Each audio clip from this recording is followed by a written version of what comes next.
Kanjeng untuk mengunggar nikah, Kanjeng. Celaka. Apa yang celaka? 5 orang iblis dari Gunung Tungkul itu semuanya tewas. Hah? Regu penyelidik menemukan mayat mereka di tepi tapal batas luar kota sebelah utara. Semuanya hangus seperti dibakar api. Edan, 5 orang iblis dari Gunung Tungkul itu bukan tokoh sembarangan, tapi 5 orang tokoh berilmu tinggi yang ditakuti. Tapi oleh Brahma, semuanya dibikin mampus. Terhadap sesamanya, maksud saya menghadapi orang-orang dari rimba persilatan, Brahma sangat berani. Tapi terhadap pasukan keraton, kelihatannya dia takut. Mana bisa begitu? Buktinya, dia selalu menghindar kalau diserbu oleh pasukan kita. Dulu di gedung penjara, ketika dia digempur oleh 2 regu pasukan keraton, dia melarikan diri. Juga tadi malam, dengan berani, tanpa takut sedikit pun, dia melayani 5 orang iblis itu di atas genting pendopo agung. Tapi begitu dia tahu di sekitar pendopo agung telah siaga, tiap regu pasukan keraton, wajahnya langsung berubah, nampak gugup dan panik. Selanjutnya Kanjeng tahu sendiri, dia mengeluarkan asap hitam, lalu kabur. Pikiranmu mungkin benar, dan mungkin juga tidak. Maksud Kanjeng? Dia mungkin tidak takut pada pasukan keraton, tapi tidak mau bentrok. Sebab dia datang ke sini bukan untuk tujuan perang, untuk merebut kekuasaan, melainkan urusan pribadi, membebaskan kedua orang tuanya yang dipenjara. Kalau begitu, untung kita. Kerahkan terus pasukan keraton. Karena Brahma tidak mau bentrok dengan pasukan keraton, maka usahanya untuk membebaskan kedua orang tuanya terhambat terus dan gagal.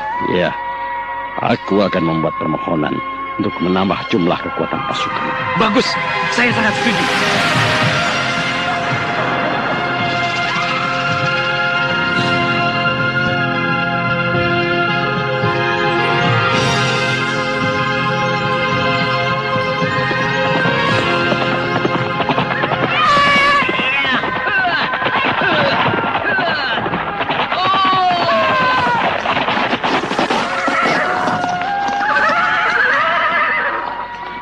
Kenapa berhenti, Kanda? Bukankah kita sudah sampai di wilayah kerajaan Kuntala, Mantili? Aku tahu, sebab aku pun sudah melihat gapura tapal batas di bawah sana. Nah, kita sudah harus ganti pakaian. Sebab kita berdua sudah terlalu dikenal oleh orang-orang Kuntala. Terutama di kalangan orang-orang keraton. Aku setuju. Nah, ini pakaian untukmu, dan ini untukku. Lalu, pedang bagaimana? Semua senjata, pedang, pisau, trisula, dimasukkan ke kantong. Senjata rahasia tidak usah, kan? Ya, paku-paku besi itu sih bisa diselipkan di dalam baju. Untung kita membawa pakaian jelek-jelek. Jadi sudah siap untuk menyamar. Aku ke sana dulu. Mau kemana? Mau salin? Ganti pakaian di sini saja. Oh, enak saja. Kenapa? Kalau cuma ganti sarung sih tidak apa-apa, bisa di sini. Tapi pakaianku yang ini kan harus dibuka semuanya. Ya buka saja lah. Diganti dengan pakaian gembel itu. Mau ganti baju saja bersembunyi di balik semak-semak. Malu ya? Aku sih tidak apa-apa membuka pakaian di depanmu. Ya sudah buka. Tapi ya, kasihan kamu. Kok kasihan? Nanti tidak tahan.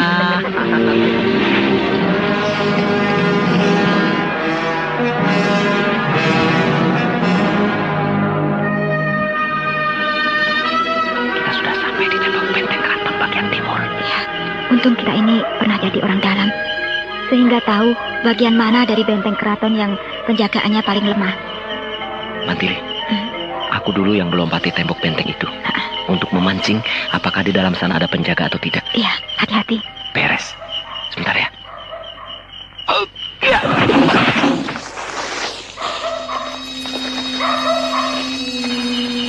Sunyi. Apa? Tidak ada penjaga. Cepatlah kau naik. Iya.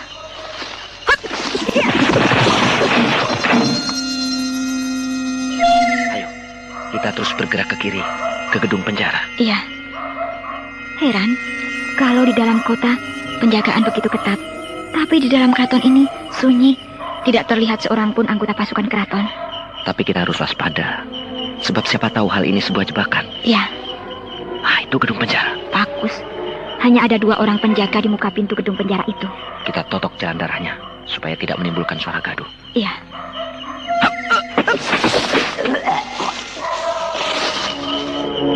Beres. 2 orang penjaga ini sudah lumpuh. Tapi mereka tidak pegang kunci. Alah, gampang. Gembok itu dicungkil saja pakai trisula. Iya. Beres, Mati. Cepat, buka.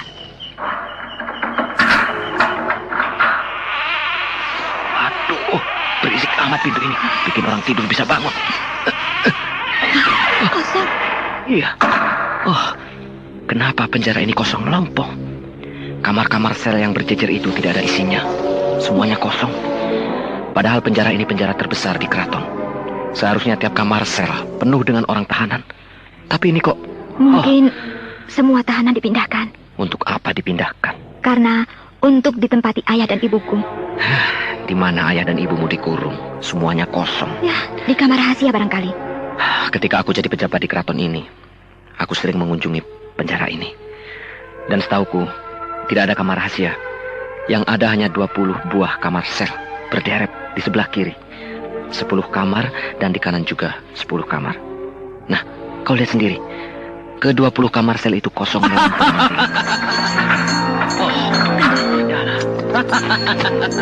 Apa kabar, Mantili dan Raden Samba? Rupanya kau belum mampus, Kendala.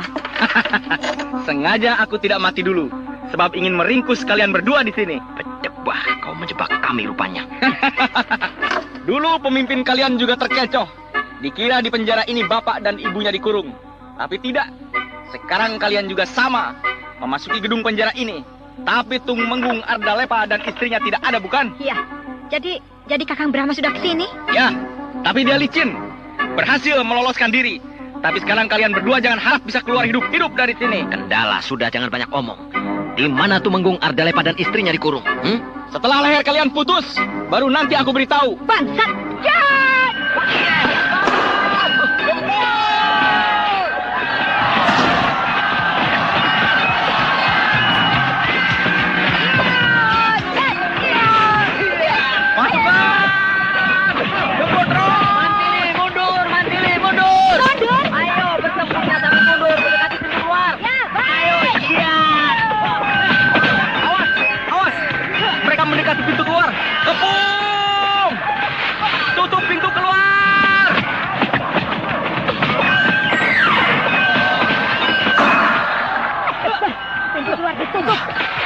Setan, rupanya kalian benar-benar adu jiwa.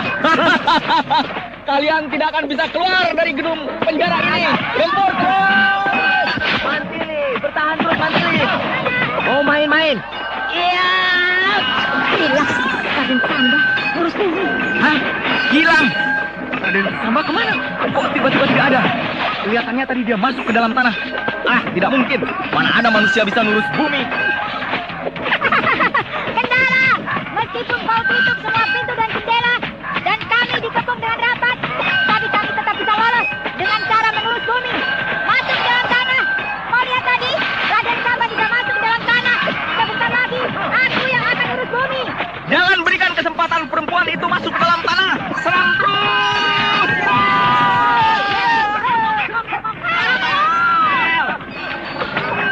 Hah? Seorang anggota pasukan keraton tiba-tiba kakinya melesat ke dalam tanah. Hah? Satu persatu pasukanku amblas ke dalam tanah, seperti ada yang membetot dari dalam tanah. Lihat ke dalam, anak buahmu satu persatu dibetot ke dalam tanah oleh Raden Samba. Mereka dikubur hidup-hidup. Alat. Bahaya. Lari! Lari! Karena takut akan kesaktian Raden Samba dan Mantili, Senopati Kendala dan pasukannya melarikan diri.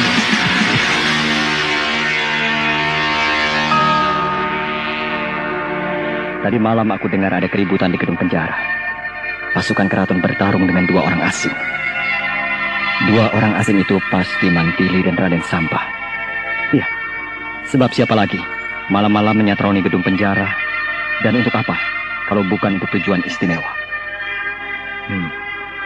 Kalau begitu, mereka juga berada di sini. Sebenarnya aku lebih suka bekerja sendiri. Tapi aku tidak bisa menyalahkan Mantili. Sebab Tumenggung Ardalepa, ayah kandungnya, yang tentunya dia marah sekali mendengar ayahnya di penjara. Kalau Raden Samba bisa dimengerti, kenapa dia juga ke sini? Sebab tentu diajak oleh Mantili. Karena mereka berdua tidak bisa dipisahkan. Lalu ku tawa, apakah dia juga ke sini? Mudah-mudahan tidak.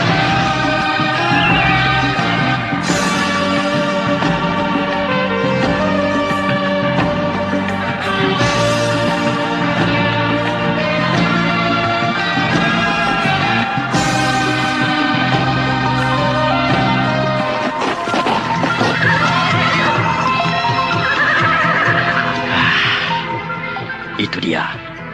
Di bawah dataran yang luas itu terhampar kerajaan Kuntala. Ya, mudah-mudahan Brahma dan Mantili serta Raden Samba sudah pula sampai di sini.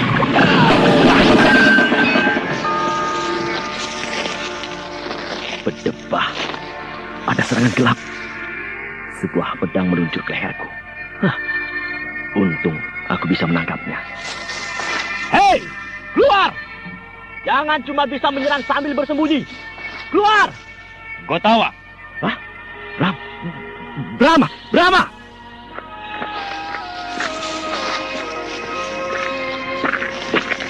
Kenapa kau ada di sini? Aku mencemaskan keselamatanmu.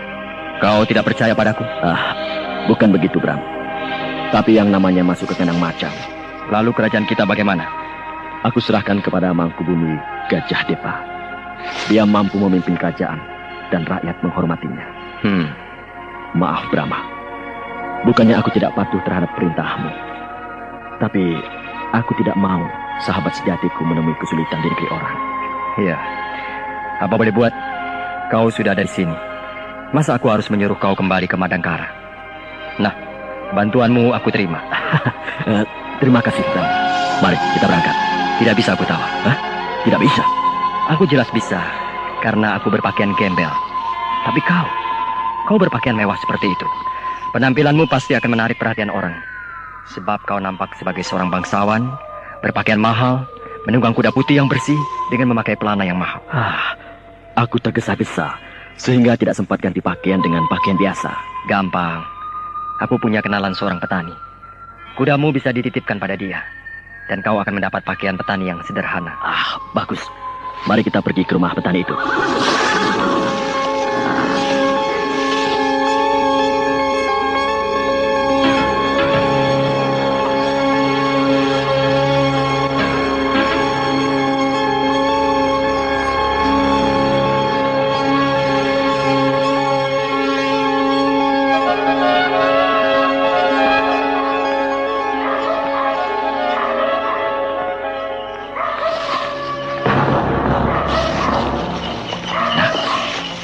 Itu tembok benteng keraton. Enteng. Tembok setinggi itu sih. Sekali lompat, beres. Aku dulu yang melompati tembok benteng itu untuk memancing. Apakah di balik benteng itu ada penjaga atau tidak? Iya. Hop!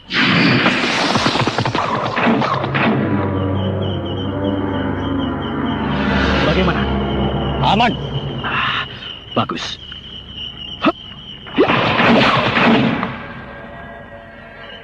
Kita sudah berada di dalam keraton. Kau hafal seluk-beluk di dalam komplek keraton ini. Beres. Suara apa itu? Seperti pertarungan. Iya, benar. Ada pertarungan. Suaranya di sebelah sana. Ayo kita lihat. Ayo. Lewat atas. Kita bergerak di atap-atap rumah supaya lebih jelas melihat ke sekeliling. Iya.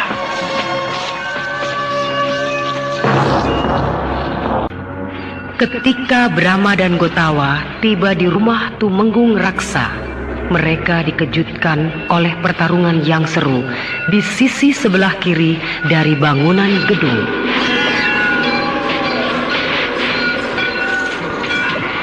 Setelah mereka dekati, ternyata Mantili dan Samba yang bertarung melawan 3 tokoh dari rimba persilatan dan sejumlah prajurit keraton.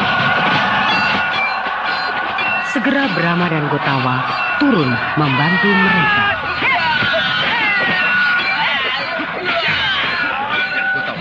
Bantu Mantili dan Raden Samba menghadapi 3 tokoh cemeti Durjana. Aku akan mengacaukan pasukan keraton. Siapa? Gotawa! Kakak Brahma! Mantili, Raden. Kalian akan dibantu Gotawa menghadapi 3 orang siluman Sungai Tambarakan itu. Aku sendiri akan main-main dengan pasukan keraton itu. Terima kasih, Kakak Brahma. Setan! Masih ingat sama aku enggak? Hah? Kau tikus busuk pengacau Sungai Tambarakan? Yang pengacau itu kalian. Kalian bertiga. 3 cemeti Durjana. Kepala perompak di Sungai Tambarakan. Ayo, Kita teruskan urusan kita yang dulu belum selesai. Berdebah. Apa hubunganmu dengan pemberontak itu? Karena akulah pemberontak. Bangsat! Raden, kau hadapi Cemeti kedua. Mantili, kau hadapi Cemeti ketiga.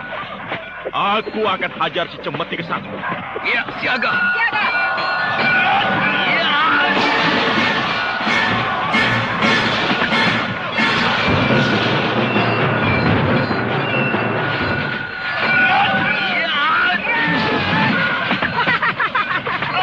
Sekarang kalian tidak bisa main kroyok lagi. 3 lawan 3.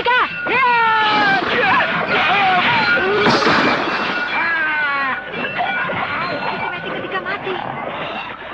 Salahnya sendiri. Jadi kepalanya pecah. Karena pukul. Cemeti ke satu. Lihat, temanmu si Cemeti ketiga sudah mampu.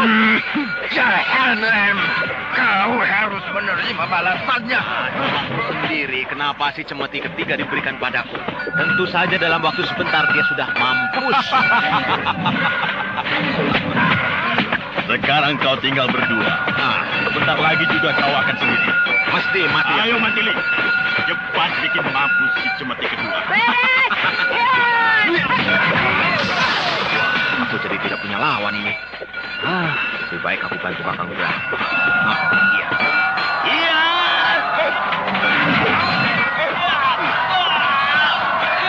Raden, Iya, Kakang Brahma. Iya. lebih baik kau bantu Mantili. Oh, Mantili bisa mengatasi lawannya dengan mudah, Kang. Dan begitu, kita harus bekerja cepat. Sebab pasukan keraton semakin banyak.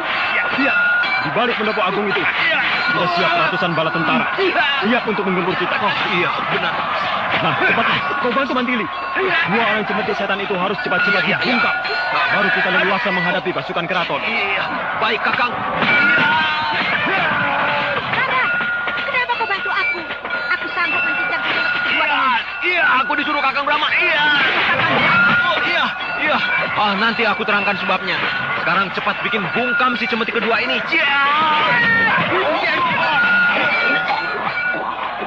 Bagus. Si Cemeti kedua sudah mampus. Sekarang hanya tinggal satu. Si Cemeti ke satu.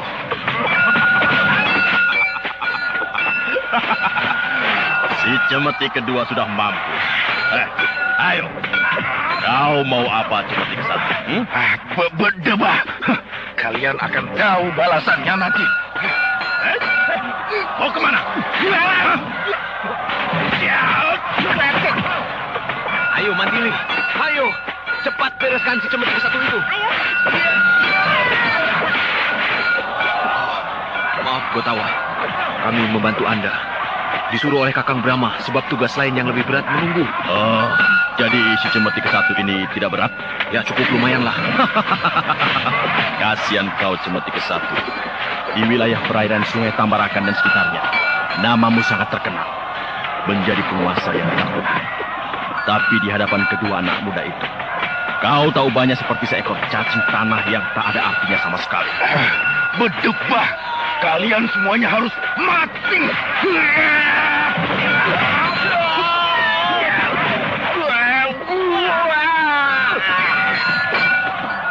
Beres. Dia sudah mati sekarang. Jagoan di sungai, matinya di darat. Kasihan. Raja perompak yang paling ditakuti sudah tamat riwayat. Ayo, kita bantu Kakang Brahma. Iya, kasihan dia sendirian menghadapi ratusan tentara. Ayo, ayo.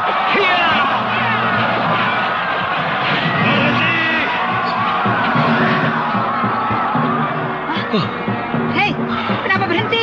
Hati-hati, mungkin mereka akan ganti siasat. Hai orang-orang Madangkara, menyerahlah. Percuma saja kalian melawan kami. Kalian tidak mungkin bisa lolos. Kalian sudah dikepung. Tidak ada sejengkal tanah pun yang tidak dipenuhi tentara keraton. Mereka bagaikan semut, berjubel-jubel. Inilah saatnya untuk mengadu jiwa. Sabar, tenang. Kita harus melihat kenyataan. Keadaan kita sudah kritis. Lihat, di depan kita berderet pasukan panah. Di sebelah kiri berderet pasukan tombak. Di sebelah kanan berderet pasukan pedang. Dan di belakang kita sudah siap ribuan pasukan berkuda. Siap untuk mengkilas kita. Iya, benar. Bagaimanapun gagah beraninya kita, tidak mungkin bisa menahan gempuran angkatan perang kerajaan Kuntala yang dikerahkan habis-habisan malam ini untuk merencah kita. Aku tidak takut. Kau tahu, kau memang pemberani. Tapi kami juga tidak gentar. Namun harus pakai perhitungan. Jangan main hantam begitu saja. Kenapa aku jadi seperti prajurit yang baru belajar perang? Gampang marah. Maaf Brahma, aku lupa. Kenapa tidak pakai taktik gerilya? Syukurlah Kutawa. Pikiranmu sudah jernih kembali. Dan memang tepat. Kita harus pakai taktik gerilya. Bagaimana caranya, Kakang Brahma? Menyebar. Menyebar? Ya. Dan suatu keuntungan bagi kita. Sekarang malam hari. Pemandangan yang gelap akan membantu kita.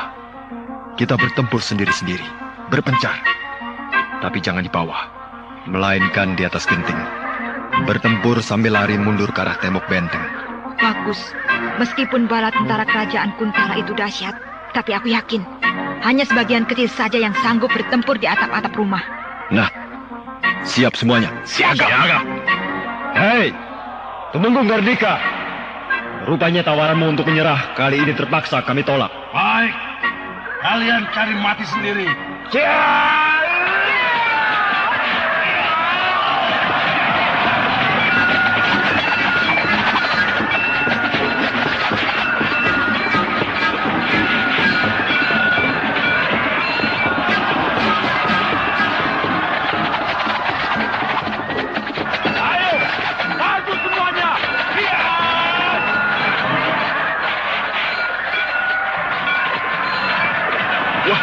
Kasihan pasukan panah kita, Kanjeng. Mereka membidik jadi tidak karu-karuan. Sebab sasarannya tidak jelas dan berpindah-pindah. Ya, pemandangan yang gelap di malam hari seperti ini menguntungkan mereka.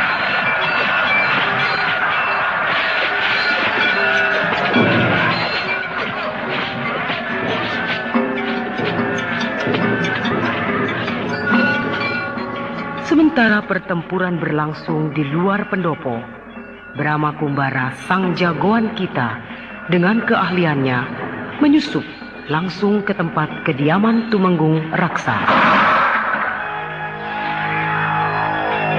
Apa kabar, Tumenggung Raksa? Siapa kau? Pandang wajahku baik-baik. Brahma? Iya, aku Brahma, putra Tumenggung Ardalepa. Mau apa kau? Mau apa? Kok masih tanya? Mestinya kau sudah tahu kenapa aku datang padamu. Kau cuma anak tiri. Kenapa kau susah payah merepotkan dirimu sendiri? Betapa rendahnya akhlakmu, Tumenggung Raksa. Bagiku anak tiri atau anak kandung adalah sama. Apalagi ibu kandungku ikut di penjara. Gusti Ayu Dewi Gayatri, istri Tumenggung Ardalepa. Jangan salah paham, Brahma. Kedua orang tuamu tidak di penjara. Terserah kau mau pakai istilah apa. Di penjara, dibui, dikurung, disekap, dan sebagainya. Yang jelas kedua orang tuaku tidak diberi kebebasan. Bukan hanya aku sendiri yang memutuskan untuk menyekap ayahmu. Tapi itu sudah merupakan keputusan Mahkamah Agung. Mau keputusan Mahkamah Agung, mau keputusan Sri Baginda Maharaja Kuntala, terserah. Yang aku inginkan kau menunjukkan di mana ayahku disekap. Hal itu harus dirapatkan dulu di dalam sidang Mahkamah Agung. Tidak perlu resmi-resmian. Sebab aku datang saat ini juga tidak resmi. Kau tidak bisa memaksakan kehendakmu. Lehermu jaminannya. Pemberontak. Lepaskan leherku. Aku patahkan batang lehermu ini. Katakan, di mana Tumenggung Ardalepa disekap? Di rumah kuning. Di rumah kuning? Iya.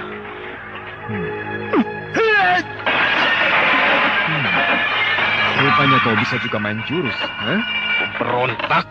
Sebenarnya saat ini aku ingin sekali memecahkan kepalamu. Tapi perlu dihidupkan lebih lama lagi. Nanti akan datang saatnya aku membunuhmu. Selamat tinggal, Raksa. Ya!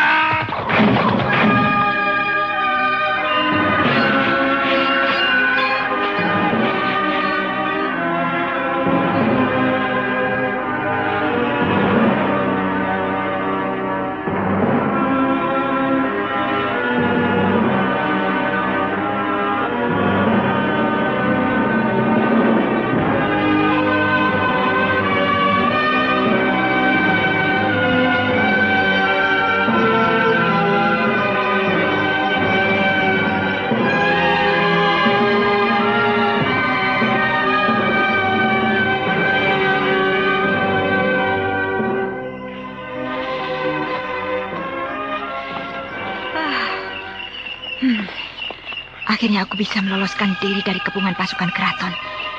Ya, tidak salah lagi. Inilah dataran beringin kembar yang ditunjuk Kakang Brahma sebagai tempat berkumpul. Nah, ada yang datang. Kalau tidak Kakang Brahma, tentu Raden Samba atau Gotawa.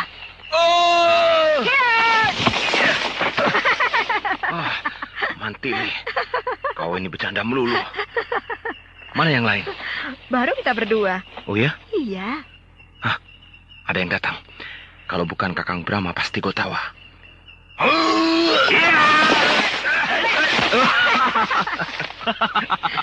Kalian ini bikin kaget saja. Mana Brahma? Belum muncul. Paling sebentar lagi datang. Tapi benar ini dataran beringin kembar? Betul. Itu pohon beringinnya. Ada 2, kembar. Iya. Tempat inilah yang ditunjuk oleh Brahma sebagai tempat kita berkumpul.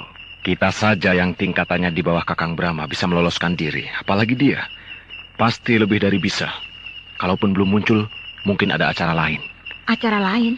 Ya, acara lain bagaimana? Barangkali ke rumah Tumenggung Raksa. Tumenggung Raksa? Iya. Tapi ini hanya perkiraan saya saja. Kakang Brahma mempergunakan kesempatan dalam kesempitan. Iya. Perkiraan Raden benar. Di saat semuanya sibuk mencurahkan perhatian kepada pertempuran, Brahma menyelinap ke rumah Tumenggung Raksa. Wah, bahaya. Rumah Tumenggung Raksa dijaga ketat. Kau tahu? Pasti, sebab dia merupakan tokoh penting dalam kasus ini. Buktinya kemarin, waktu kita menyatroni rumahnya, kita dihadang beberapa orang tokoh sakti. Ayo, kita kembali lagi ke keraton. Oh, jangan. Kenapa? Bahaya. Dan lagi pula hal itu belum tentu. Itu kan cuma perkiraan kita saja. Tunggu saja dulu barang beberapa saat. Iya, baiklah.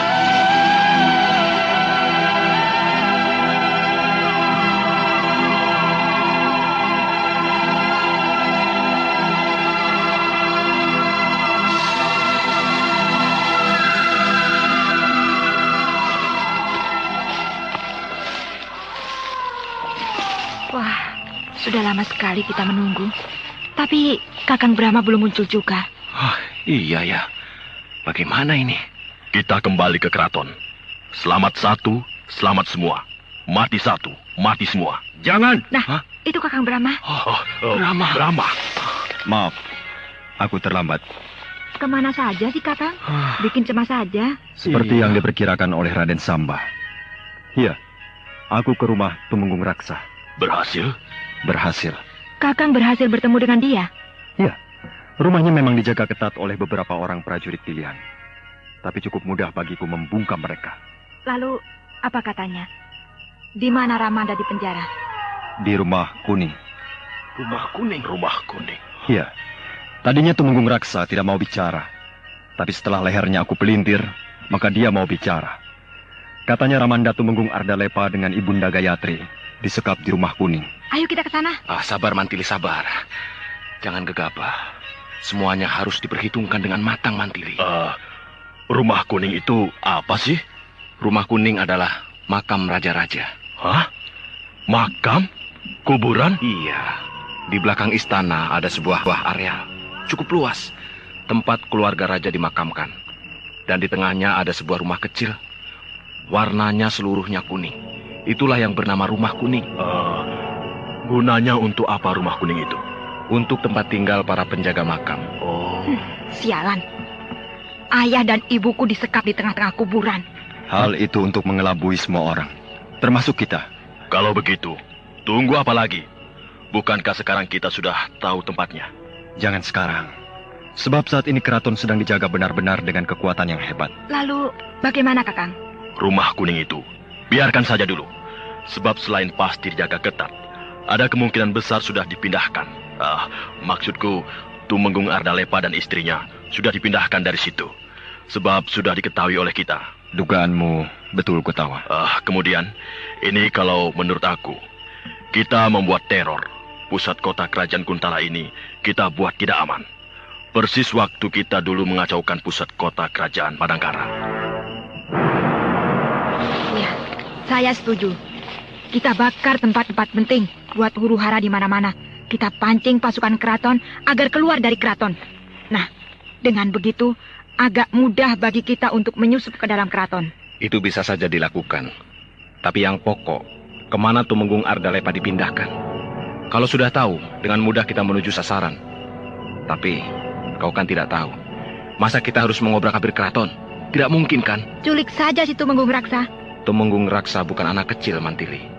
Setelah kejadian dia dapat disatroni oleh Kakang Brahma, pasti dia tidak akan mau lagi tinggal di rumahnya, tapi bersembunyi di suatu tempat. Wah, jadi semakin susah urusan ini. Aku punya akal. Bagaimana, Kakang? Aku harus secepatnya ke Rumah Kuning, sebelum mereka sempat memindahkan Ramanda dan Ibunda. Aku akan masuk ke dalam keraton dengan jalan menyamar menjadi seorang prajurit keraton. Iya, benar. Kau bisa membekuk seorang prajurit keraton. Lalu pakaiannya dilucuti. Kemudian kau pakai. Iya. Cukup banyak regu-regu pasukan keraton yang sering melakukan patroli sampai ke tapal batas. Nah, aku akan membekuk salah satu di antaranya.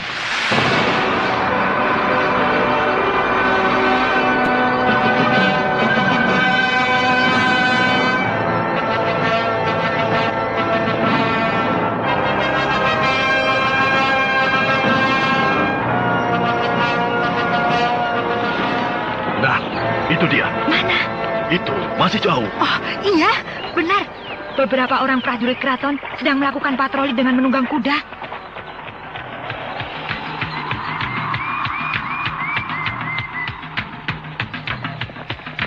Biarkan mereka lebih dekat. Iya. Enteng. Cuma 10 orang. Sergap sekaligus. Siaga.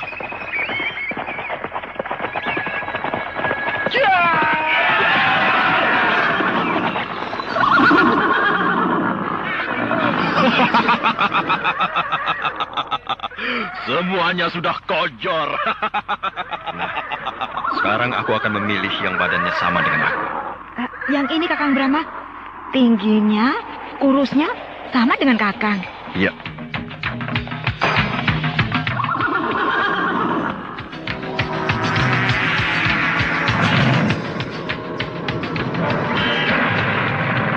Nah, para pengacau itu membuat huru-hara lagi. Cepat kirim bala tentara. Jumlahnya dilipat gandakan, supaya tidak terjadi seperti kemarin malam.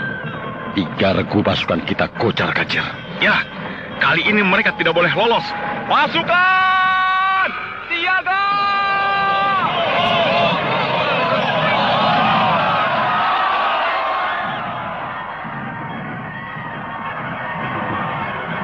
Lihat, pasukan keraton sudah berdatangan. Tunggu sebentar lagi. Sampai semua pasukan keraton keluar, baru kita masuk ke dalam keraton. Iya. Ya, mari kita bergerak. Masuk lewat tembok benteng bagian selatan. Siaga! Siaga! Siaga!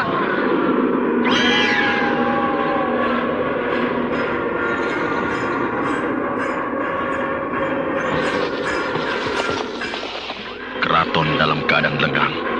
Berarti pasukan keraton hampir seluruhnya dikerahkan ke dalam kota. Ayo, kita ke Pendopo Agung.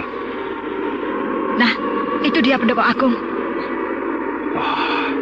Bagus, hanya dikawal 1 regu penjaga.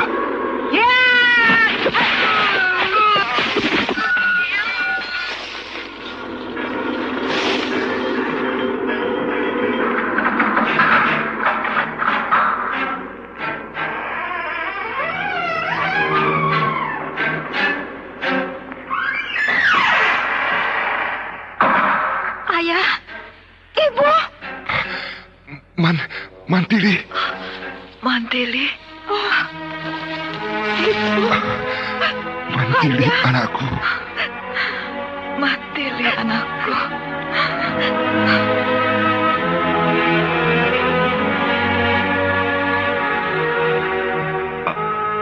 Ramanda, Ibunda. Rama, anakku. Brahma, anakku. Oh, kalian telah datang. Daulat Kanjeng Tumenggung. Raden Samba. Apa kabar, Raden? Raden Samba. Daulat Kanjeng Tumenggung Ardalepa. Daulat Gusti Putri Dewi Gayatri. Siapa ini? Inilah Gotawa, sahabat sejati hamba Ramanda. Betapa gagahnya engkau, Satria Muda. Daulat Kanjeng Tumenggung.